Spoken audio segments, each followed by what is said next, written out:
When you think about a family-run business, it's likely your mind might go to the local butcher or florist.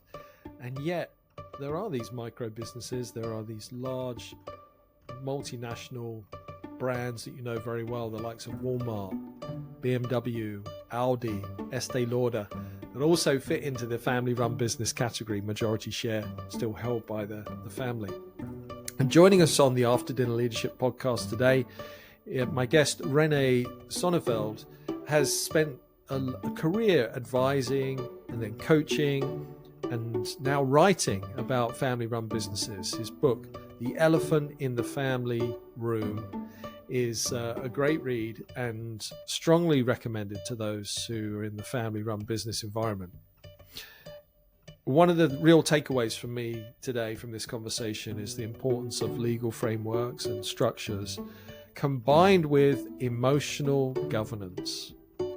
What does that mean? Well, take a listen and you'll find out. Such a critical part to success in family-run businesses is the combination of both those things.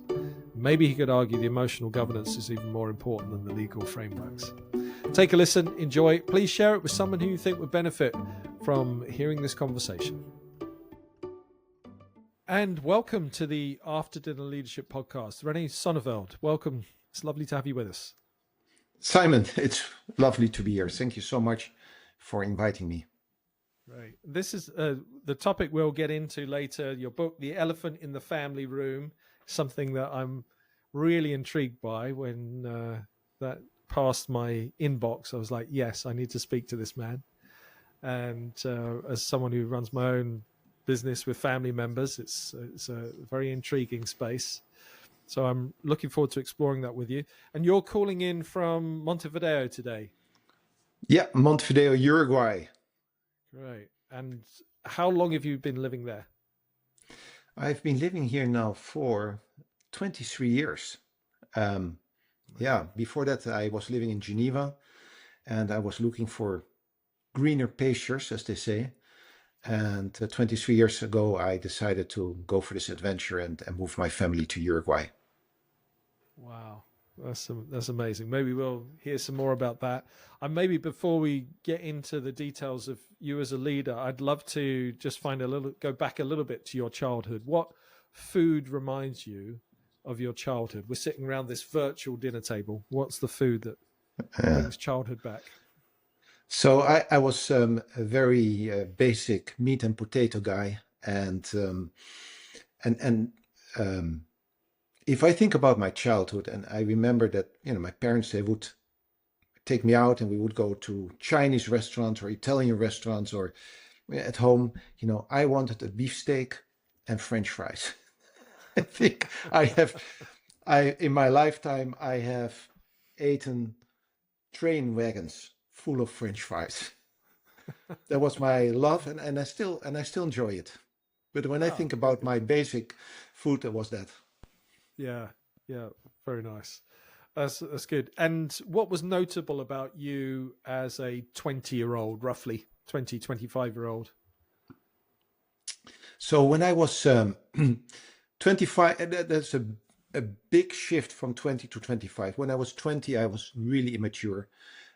I had not a clear purpose of what I wanted in life. I would say I was a bit lost, wandering, going out a lot. In some respects, in sports I was disciplined, but in studies I was very undisciplined. To put it in context, between my 19th and 22nd, the first 3 years of law study, I only managed to get my first year done. So I spent 3 years for studying 1 year. And then I made a switch. One day, literally, I looked at myself in the mirror and I said, you're worthless. If you continue doing like this, you're wasting your parents' money, you're wasting your energy, your time, you're procrastinating. This is nothing, you'll be a loser. I had that self-talk. I changed and I did 4 years of studies within 2 years.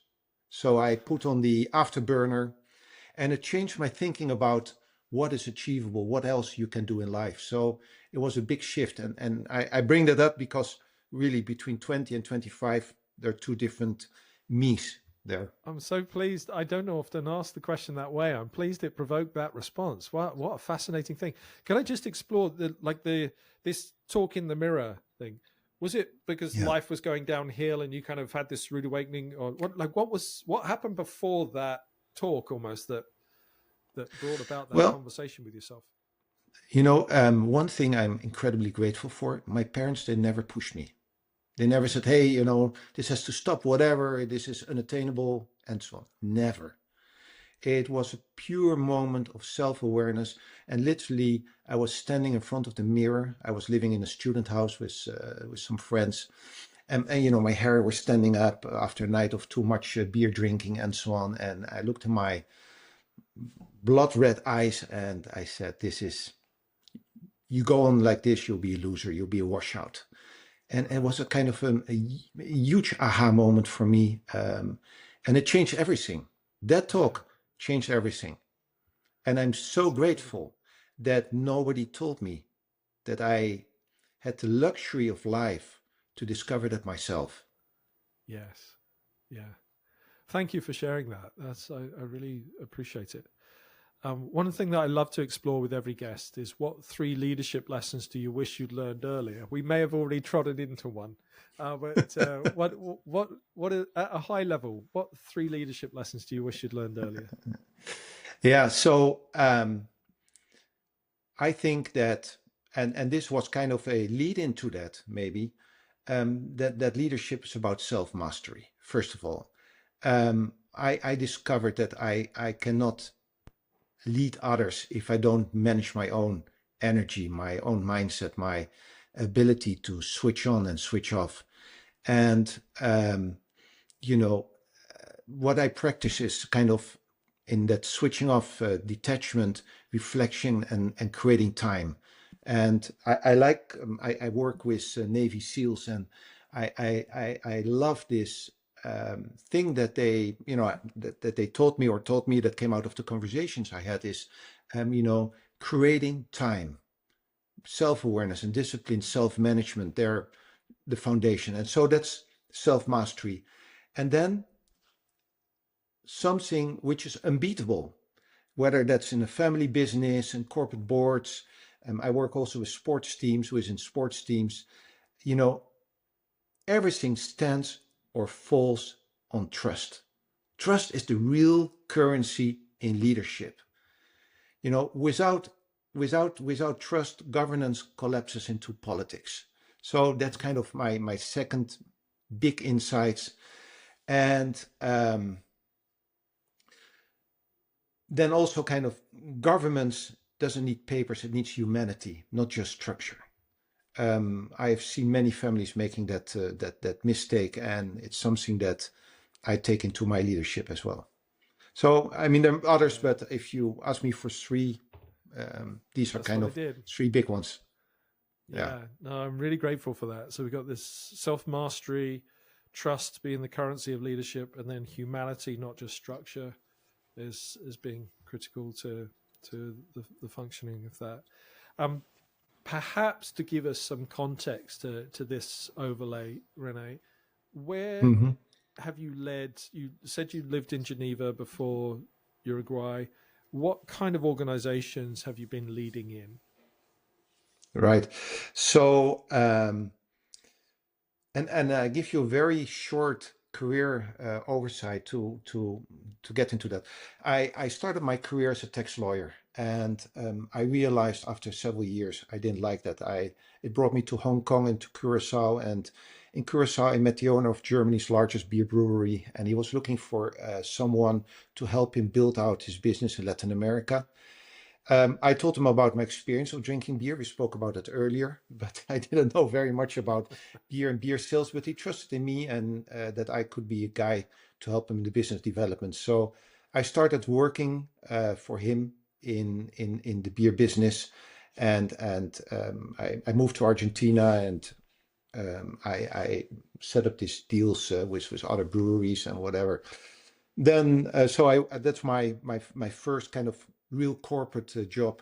And then I was contracted by a Argentine family. They looked for somebody to take over their trading office in Geneva. And so I moved from beer business, from tax law and beer business. From beer business, I moved into commodity trading.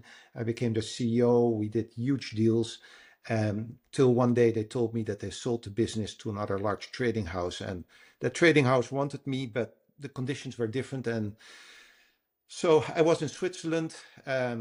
And in Switzerland, there's good in three things. One is making chocolate. The other one is cuckoo clocks and banking.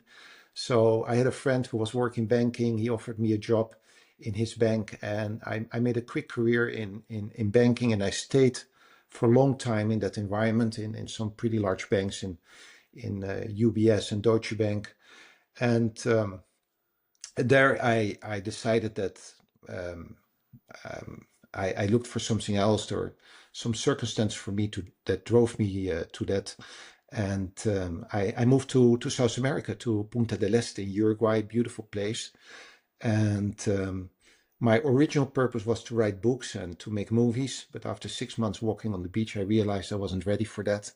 And I got an invitation by Citibank to work as their advisor for the largest clients in Latin America on family governance and corporate governance. And so I moved into that area, and out of that came that family business coaching that I'm doing Yeah. today.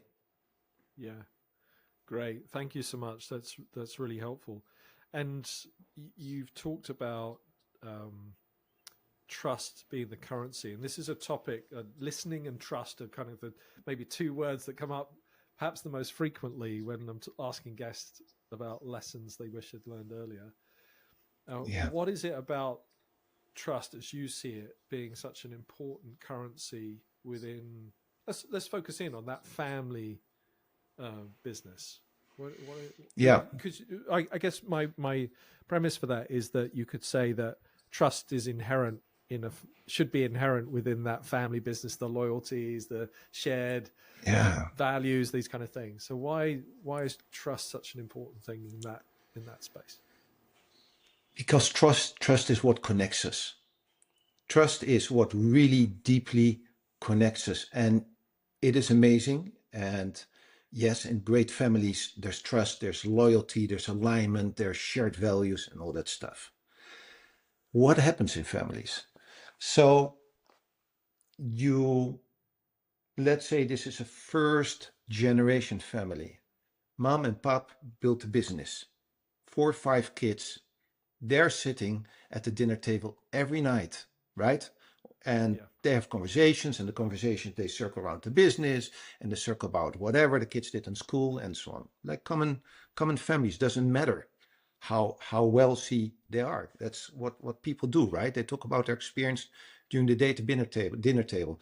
So these children, they grow up totally embedded with the values of their parents. Now, then there are the challenges, and we know that only 1/3 of the family businesses, they make it through the second generation. But it's where the third generation, it becomes more complex, because these kids, they did not grow up all on the same table. Let's say the level of the cousins, right? They Sure. they are influenced by their branch of the family, by their father or mother, who is a direct heir to this business. But that Yeah. father and mother married to someone.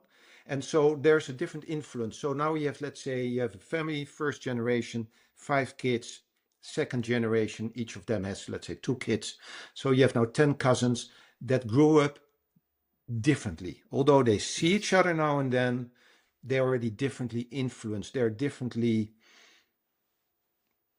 whatever word you want to use, contaminated differently.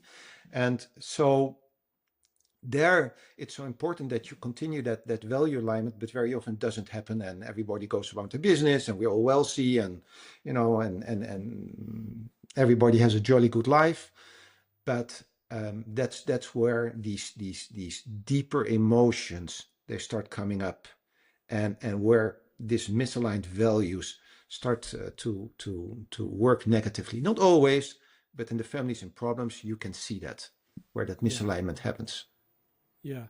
And I guess there's trust that gets broken. There's I guess what I've seen is there's a trust perhaps there's levels of trust where you know the person's not going to steal your wallet, but and well, I hope that's the case, you know, in family situations, but that's not always the case. I know, but you know, there's different levels of trust, and there's Yeah.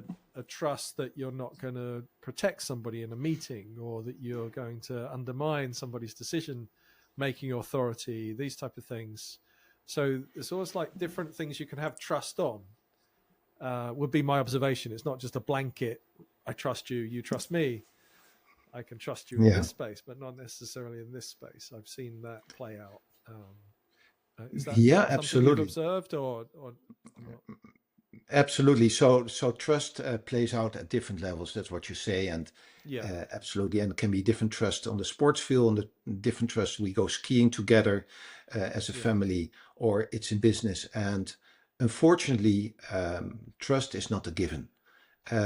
Trust is something that you have to continuously earning. I have seen families, worked with families where even in the first generation, um, trust was broken because ego took people in different directions, and it's logical, right? I mean, yeah, this is not static. We grow up, and as parents, it happens that you see one kid as the golden boy, and the other feels some resentments about that, and all this plays up. Very often, this all comes back 25 years later in yeah, in families where kind of um, old accounts are being settled, and yeah.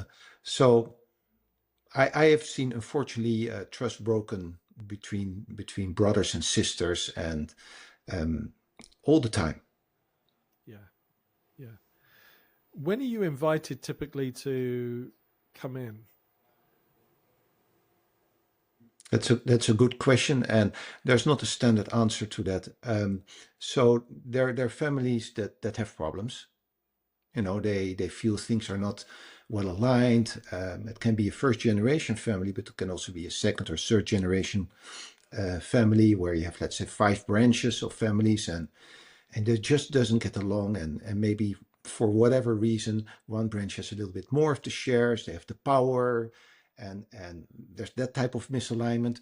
But it can also be families where there was a diaspora of the family. So maybe a family that started off in Colombia, very wealthy, and now you have family members living in the United States and Canada and in Austria, whatever, and they just have a different view on life. And so when the family says, hey, let's reinvest in the family business, our dividends, then somebody in Austria may say, my financial advisor tells me that I have too much country risk already in your country. And say, what you mean? This is the family business. How are you country risk? Well, maybe I like to remind you, I wasn't born in Colombia. I was born in Austria, right? My parents were born Yeah, in Colombia. And so you have these different visions on what happens. And so that's, typically a situation where people like me to help them to work out the differences. But also sometimes there are families where things are going actually quite well. And they say, Rene, just like to have a chat with you and see kind of a health check. How are we doing? Let's sit together in a safe space all together and see what's going on. And I would like you to help me with that. And so we can change the perspective a little bit, because if I, father or mother, ask this, I get a standard answer, right? How was your yes. day? Good, right? School kids coming back, right? How was school? Good. That's the answer you get. Yeah, So that's why they bring me also sometimes in to kind of help to bring the conversation at a different level, and bring in some fresh perspectives. yeah. Great. Great. And I want to ask about your third lesson that you mentioned, humanity, not just structure. I think that needs some Mm. further description. What do you mean by that? Well, I've seen too many families and their advisors making business mistakes regarding legal framework for governance. So lots of people, and and the technical advisors, they say, I did a great job. We set up a structure, whatever, a trust or a family governance structure or a business structure. Everything will be great now. Parents say, oh, well, we're protected for the coming 20 years. We have the structure. But my greatest insight is, and I was one of those guys advising families, right? But Yes. my greatest learning here is that the emotional governance, acknowledging feelings, unspoken resentments, need for identity, they must sit alongside the contracts and the shareholders' agreements. And leaders who miss that, they fail their people. So that's what I mean when I talk about governance needs humanity and not just structure. Yeah.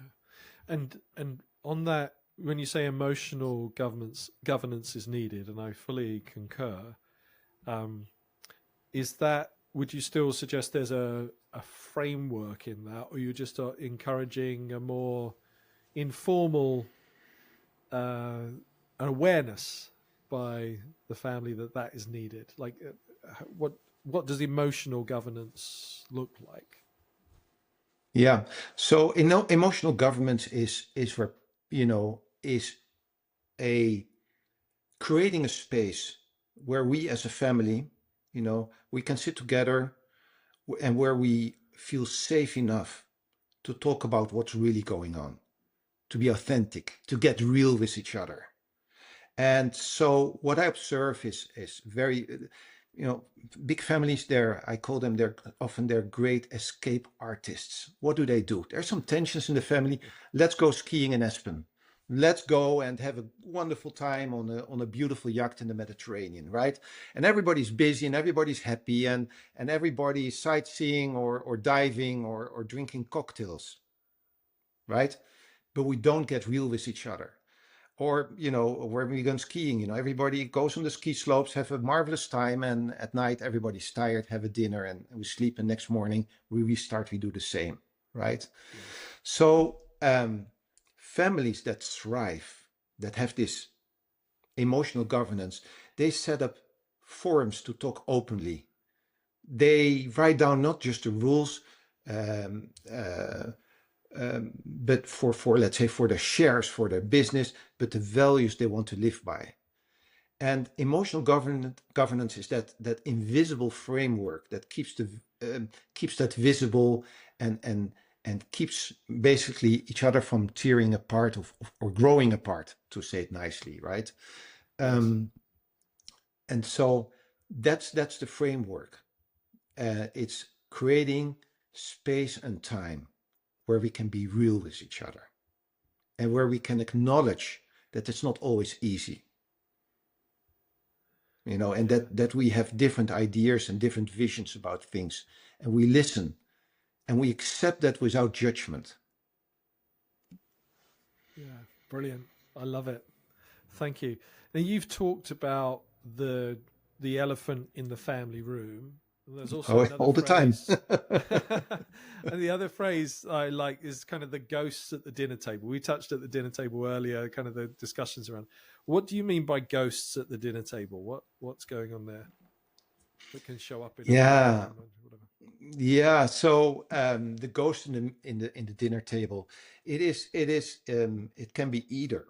There can be many things around that, but it can be either like our parents wanted it like that, right? Or the grandfather he wanted like this. Actually, I was recently working with a family where somehow they are still managed by, the founders' wishes that they nobody wants to touch it. So kind of that's kind of the ghost, the spirit that's Yes. still um, that's still there. And you can see that happening where people are not moving forward, and living by some ancient rules. I'm not talking about values, right? I'm not talking Yeah. about principles, but kind of some stuff that's out there that they couldn't clear. So that's the ghost on the table. Yeah. Yeah. And what's your advice if those are present? We've got these specters that are floating around as we're speaking. How do we tackle those in a constructive way? Yeah. So it is really, again, the most important thing is that we need to be able to communicate about the things that are present, but we don't want to acknowledge them. I mean, we Yeah, can see them, and yeah, and to go to that elephant analogy, the less we talk about those things that are present, the bigger they become. right. And so if we want to deflate them, we need to bring it up. We need to create a moment to talk about the hard stuff. Yeah, And that takes out the energy of the elephant. And you can shrink the elephant. You shrink the elephant by bringing up the unspoken. yeah, And obviously that's wonderful to say that it's not often easy because the elephant sometimes is so big, and that's why sometimes you need a bit of an outside help of somebody that can move that conversation, have you because had it's uncomfortable. Yeah. yeah, it is, it is. Have you had the scenario where one of the parties is saying, look, there's an elephant, I want to talk about it, and another saying, there is no elephant, don't want to talk about it? Yes. Oh yeah, absolutely, because people love to live in denial, and it's sometimes easier to be in denial. At least that's what people feel, is kind of push the pain away by living in denial and not walking about it. And actually, that's one of the reasons I got into in coaching, and I like to share that experience. I was working with a family. I was still at that moment a banker, family governance specialist with a family in Chile, in South America. And I was sitting with them on the diner table. The patriarch, he spoke about a lot of things, and I was giving all that beautiful technical advice and so on. And I felt intuitively that I was off. The advice was sound, and the patriarch, he loved it. But you saw his kids, and I say kids, but they were like 50-year-old, 45-year-old, Harvard, MBA, MIT, Stanford, best universities, very capable people that didn't agree. And they wanted to talk about it. You could feel that, right? It was there. It Yes. was, Yeah. the elephant was standing there. But at that time, I wasn't capable of touching that elephant. I literally felt if I go there, it's like stepping my feet on a landmine. It will Yes. explode in my face. I will lose the client. Everybody will be in a fight, and I felt I was not serving my clients at its best. And that got me in this incredibly beautiful, wild goose chase of trying to understand human emotions and how people interact and how teams interact and so on. And it put me on the train of 10 years of intense studying and researching on this topic. But it was definitely a situation where people wanted to talk about it, they acknowledged it, where I took the wind out of that conversation, honestly speaking, because I was scared Yes. to make mistakes, and where the patriarchy was in denial of what was really going on. And he said, this is it, this is how I say it, this is what we do, we have a great structure. So, and this is the big thing. Very often advisors, they come with, they get families that do not want to talk about emotions, and they feel there's this emotional conflict, but they want to dance around. They ask for technical advice. And what they get from their advisors, is technical solutions. But actually, what's there are adaptive challenges in those families, right? Yeah. And that's so much harder, because sometimes even you don't know how to phrase the question, what it is, right? So you really have to dig deep, and it's uncomfortable, and it's it can be muddy, and confusing and so on. So Yeah. families often don't want to go there, but it sets families apart. Because obviously, when they walk out of the family room, everybody goes to their own house or to the bedroom, and then they talk among each others. And that's where, this different power groups start building up in the family and the different directions and so on. So they all smile at the dinner table, but gone from the dinner table, they say, awful things about each other. Understood. So if you rewound back to that moment with the experience and knowledge that you have now, how would you respond to that tension that you could Yes. feel that was being ignored? I would have called it out with a powerful question. Like, I think that we achieved a lot with, whatever, setting up the corporate structure. Mm-hmm. But I have a feeling that there's space for something else as well here. Can that be? Right? Or I feel that some people in the family, they would like to change track in the conversation. Is that okay? Are we finished with this? Can we change the track? Can we step into another space here? Right? We spoke about the business. Let's take off the business head. Let's talk about the family. How do we all feel? How are we together? What is there? What else is there out there that would be worthwhile of our time to talk about, and so on. I mean, it depends obviously on the situation, but I would have definitely now with what I know and different skill sets, I would have gone there and put very politely my finger on some sore points in the family. Yeah. Or if it would be with a patriarch, I would ask questions like, what would you like to happen if you're not here anymore? How would it look like? Are they ready? Are you ready? Are things really? What would you like your thumbstone to read? Right? How would you like to be remembered?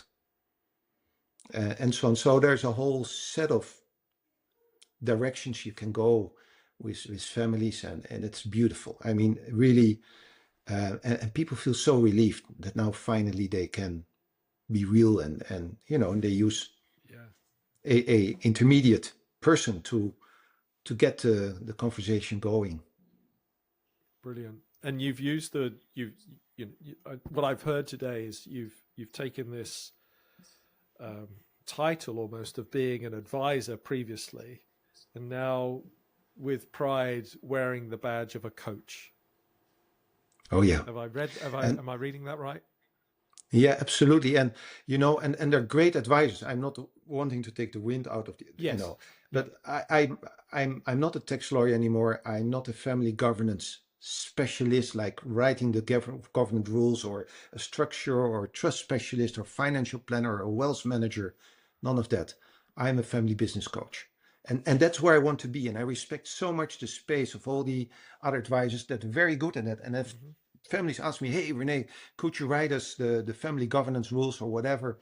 No, they're the great people that can do that. They're accent specialists. Or what would you advise us on the trusts or on the foundations or the ONG?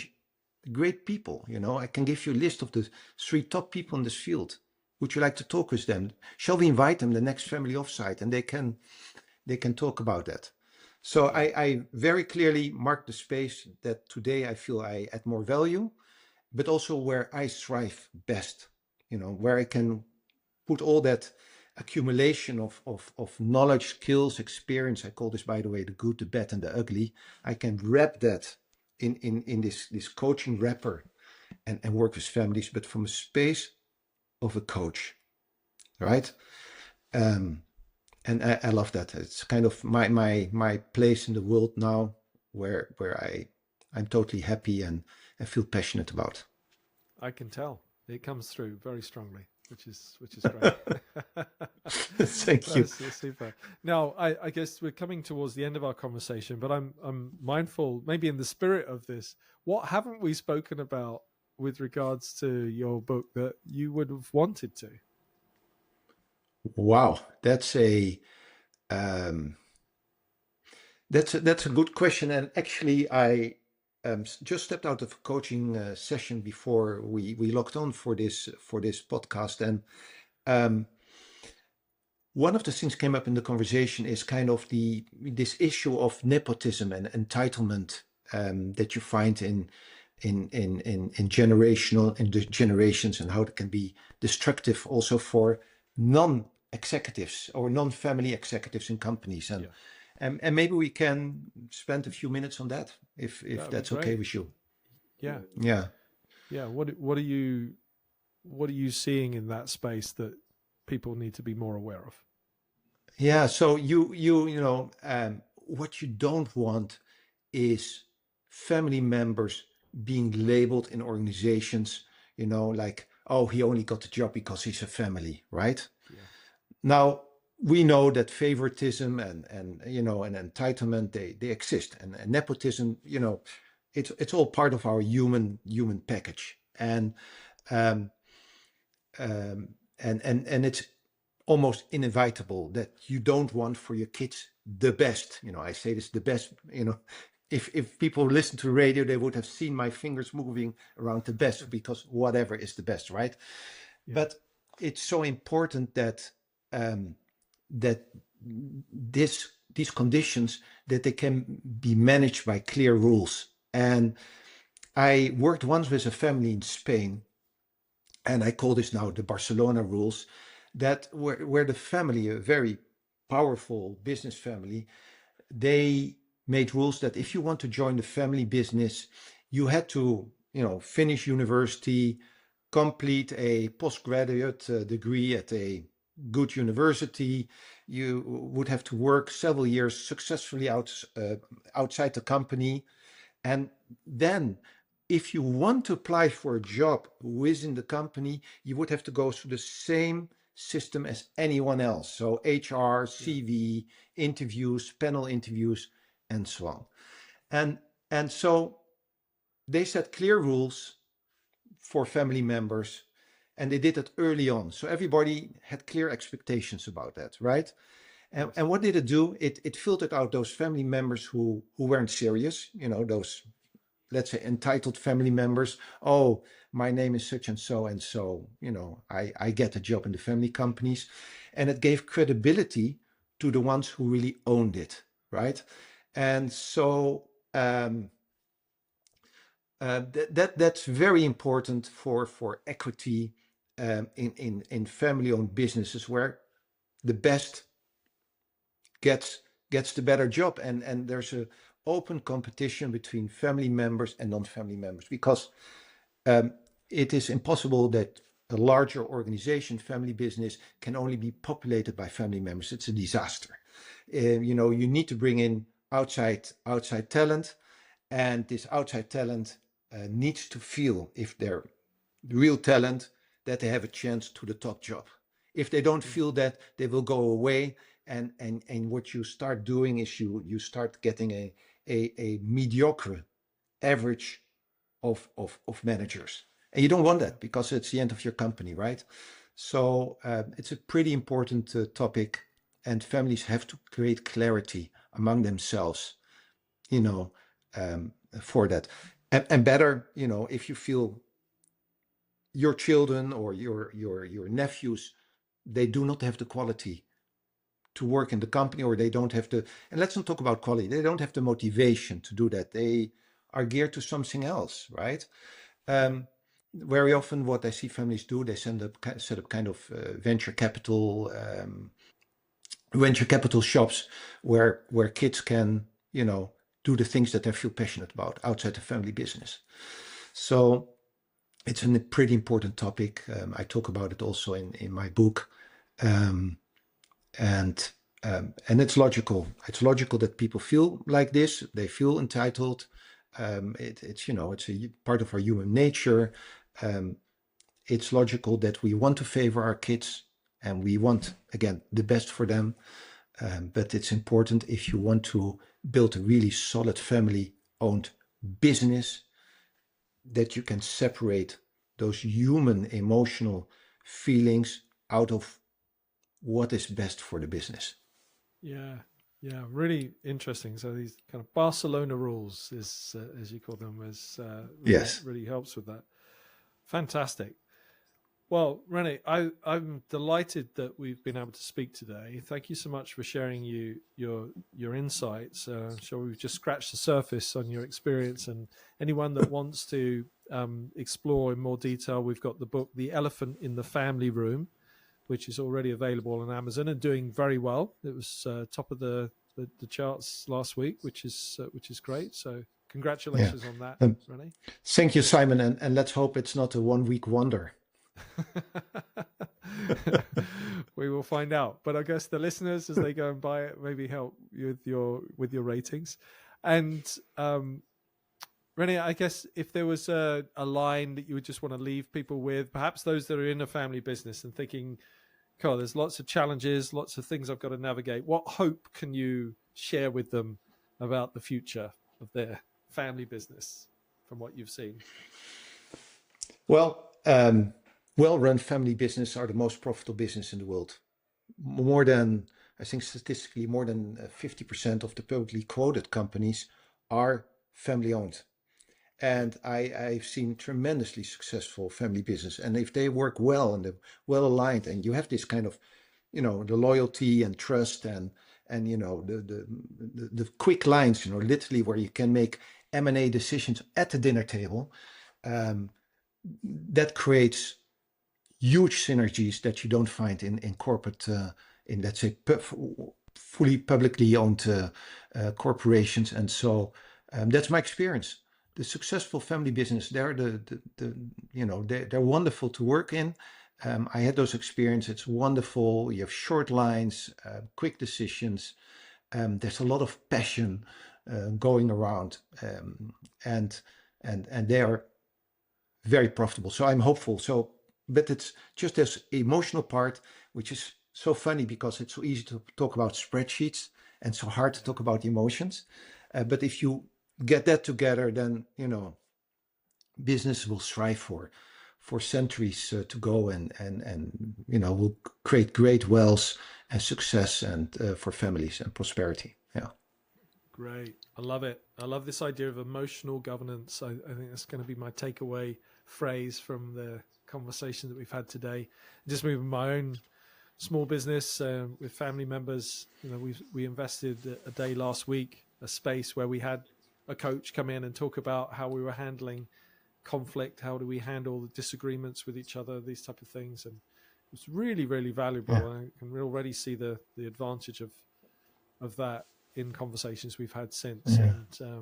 And I'm grateful for the things that you've shared today. They're really validating and confirming for me. So thank you. Yeah, and Simon, and just we speak because it's so nice, to hear whatever you have, the big families and so on, right? But as you mentioned, this is absolutely the same thing if it's a mums and pups store. It's also their emotions, right?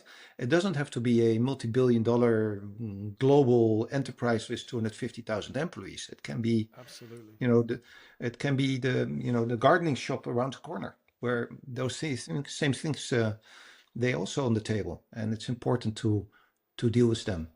So thank you for bringing that in, that part of your own experience in your family enterprise. Yeah, great. Well, I'm delighted for this conversation. Thank you so much. And if people want to reach out to you, how's the best way that they can do that? The easiest way is you can send me an email to rene.sonneveld@gmail.com or my website, www.renesonneveld.com. You can also find me on audio blogs and so on Spotify or YouTube. So, Great. but if you want to reach out to me, you will find me for sure. Somewhere. Thanks, Rene. I'm around it. Check ChatGTP. Wonderful. It's been an absolute pleasure. Thank you so much for sharing your wisdom. Thank and you. insights. Thank you, I wish Simon. you the best It was a success, pleasure as well. Continued success with the book. Thank you. Thank you. Thank you for joining us at the After Dinner Leadership Table. and trust that you've got good value from listening to this episode. Thanks for being here. One question for you. The question is, so what? What will you do with what you've just heard? And here's a few suggestions. Number 1, lead with more purpose. 2, mentor with patience. 3, share with pride. You think of anyone who you know that would benefit from listening to what you've just heard, that would help them to be a better leader today or in the future. Please share, like, subscribe. It helps other people to consume the content. And we wish you all the very best of success. And please listen again to another After Dinner Leadership Conversation.